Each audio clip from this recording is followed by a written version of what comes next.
Está no céu, está no mar, na extensão do inferno. O Padre Marcelo, no seu primeiro domingo de Ramos como sacerdote.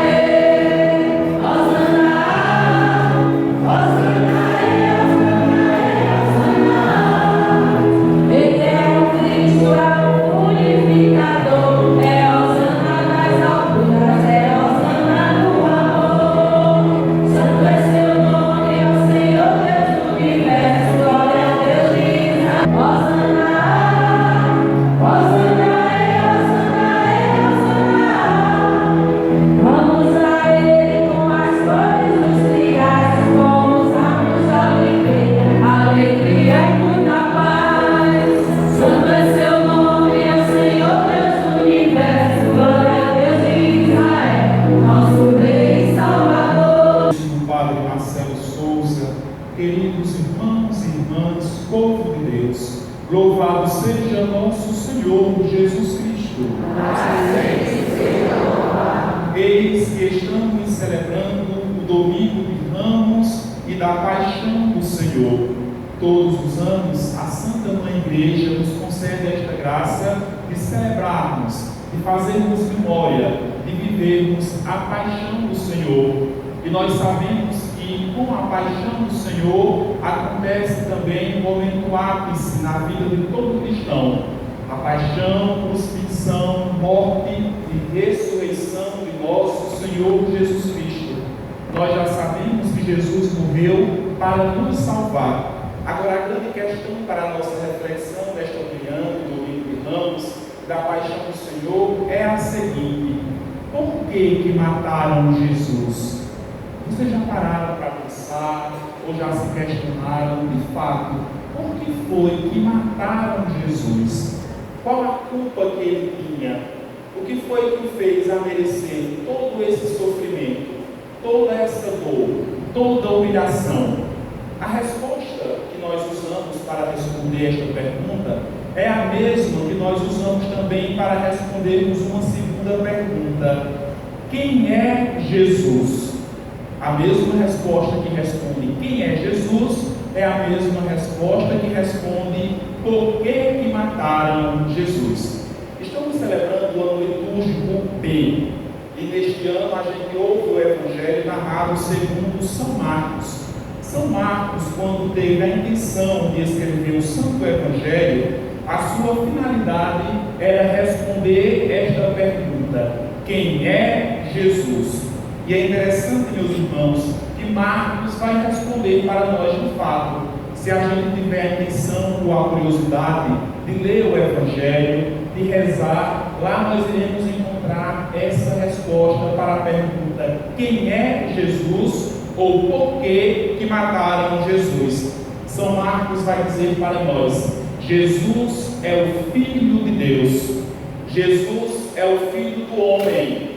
Porém, não é aquele homem glorioso que os judeus esperavam, que os chefes dos judeus esperavam que viesse para libertar Jerusalém contra as amarras de Roma, contra o poderio dos romanos. Jesus, o texto sagrado que nós ouvimos na primeira leitura, vai dizer para nós, segundo Isaías, é o servo sofredor, é aquele que aceita fazer a vontade de Deus, mesmo que esta vontade de Deus lhe custe, lhe cause humilhação, lhe cause dor, lhe cause sofrimento. Nós ouvimos na primeira leitura o profeta Isaías dizer que o servo sofredor, ele aceita toda provação e sofrimento, porque ele sabe em quem ele colocou a sua confiança, a sua esperança, a sua fé. Ele confiou em Deus. É tanto que continua a primeira leitura dizendo para nós: e tudo o servo obedece ao Pai. Em tudo o servo obedece ao Pai, faz a sua vontade. E aí nós lembramos que a vontade de Deus é que o seu Filho Jesus morresse no alto da cruz para salvar toda a humanidade. Veja como Jesus é obediente ao Pai. ele faz tudo aquilo que agrada ao Pai. O servo leva as pessoas a se converter e a crer no Evangelho. Essa é a missão de Jesus. Ele sempre pedia e ensinava: convertei-vos e credes no Evangelho, porque o reino de Deus está próximo. E aqui nós sabemos que o reino de Deus é o próprio Jesus, que se aproxima dos homens, que vem ao encontro dos homens para levar toda a humanidade para junto de Deus. Esse servo que nós ouvimos na primeira leitura vai ser completado com a segunda leitura que nós ouvimos de São Paulo aos Filipenses, que vai dizer: na sua condição divina, na sua condição de Deus, ele se esvaziou, ele foi humilde, ele desceu dos céus e veio à terra ao encontro dos homens, se igualou aos homens em tudo, com exceção do pecado, porque Jesus não é pecador, Jesus não tem pecado, mas aceitou carregar em si os nossos pecados, as nossas dores. E é interessante, meus irmãos, que a segunda leitura de São Paulo aos Filipenses vai dizer que Jesus se humilhou até a morte e morte de cruz. A morte mais vergonhosa que existiu, a morte mais dolorosa é a morte de cruz. Veja como Deus se esvaziou na sua humanidade. Veja como Deus se humilhou. E aí os judeus não aceitam que Jesus seja Deus, que Jesus seja o Filho de Deus. Para os judeus isso é uma grande aberração. Como é que um homem se intitula e se diz: eu e o Pai somos um, eu sou o Filho do Pai, quem me vê, vê o Pai, quem vê o Pai me vê, quem me conhece, conhece o Pai, e quem conhece o Pai me conhece. Os judeus achavam isso uma aberração, porque ser humano nenhum pode se igualar com Deus. Só que aqui a aberração maior está em Deus, que sendo Deus se faz homem.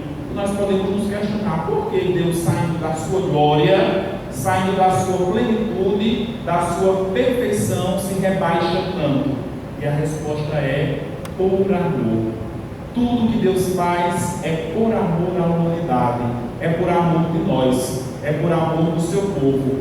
Deus sai do céu e vem ao encontro dos homens, se encarna, se faz um de nós, para caminhar conosco, para estar no meio de nós, porque quem ama de verdade quer estar junto, quem ama de verdade quer olhar, quem ama de verdade quer cuidar. E Deus nos ama muito, por isso que Ele se rebaixou, saiu da sua glória e veio até nós. Só que infelizmente a humanidade não reconheceu o amor de Deus, como ainda hoje também é difícil de reconhecermos a presença de Deus no meio de nós, a sua bondade, a sua misericórdia, o seu amor.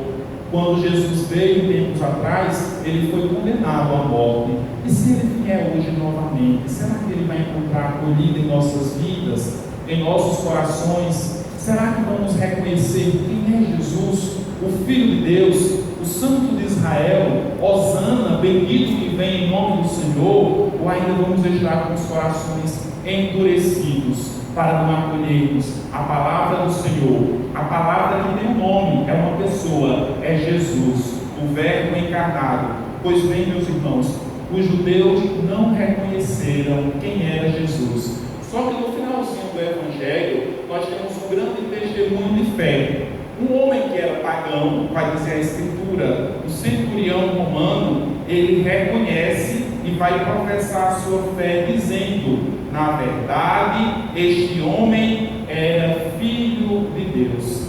Depois que tudo está consumado, ele reconhece que, na verdade, esse homem era o Filho de Deus. Jesus, que é trocado por Barrabás, Jesus, que é humilhado ao ponto de ser trocado por um bandido, não foi reconhecido pelos seus melhores.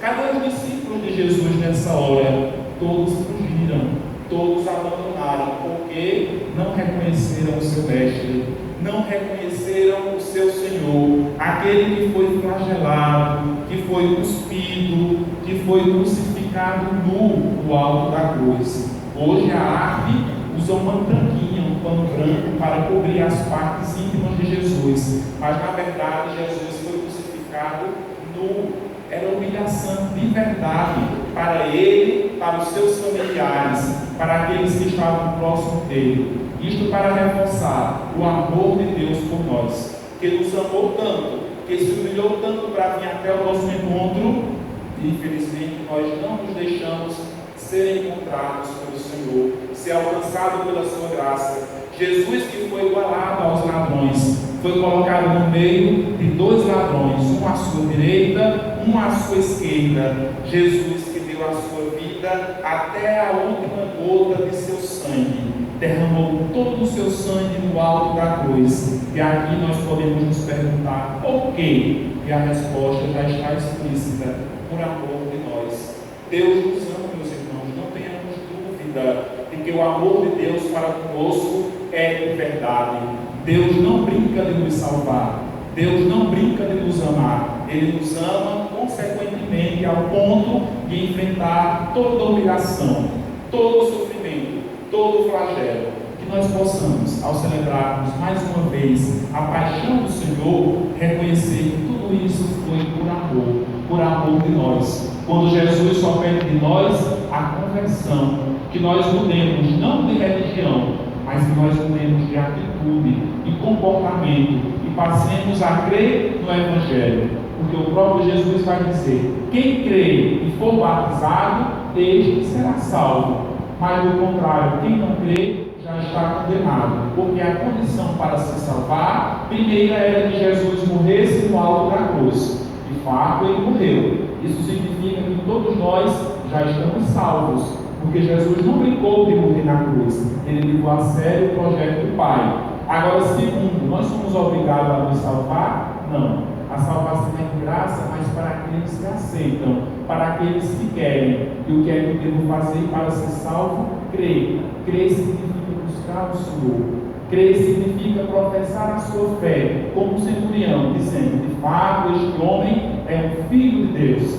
Crer significa obedecer, cumprir com os mandamentos da lei de Deus, com a palavra do Senhor, que pede, acima de tudo, que nós nos amemos uns aos outros, porque de fato Deus nos amou. Nos amou tanto que nos deu o seu Filho Jesus. Jesus nos amou tanto que deu a sua vida para salvar as nossas almas. Ele mesmo que vai dizer: prova de amor maior não há que doar a vida pelo amigo, pelo irmão. Jesus é nosso amigo.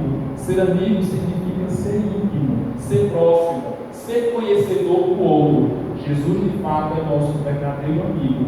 Ele nos conhece e sabe as nossas necessidades, sabe que acima de tudo nós precisamos da salvação da nossa alma, de sermos participantes da glória de Deus, da glória do céu, que iremos celebrar no próximo domingo, na festa da ressurreição. Que essa semana que se inicia hoje, a Semana Santa, seja de fato de muita santidade para todos nós, para as nossas casas, para as nossas famílias. Que Deus derrame do céu muitas graças, a graça da conversão, para que nós possamos buscar a Deus cada vez mais, nos afastar daquilo que não nos leva para junto do Senhor e para a nossa salvação.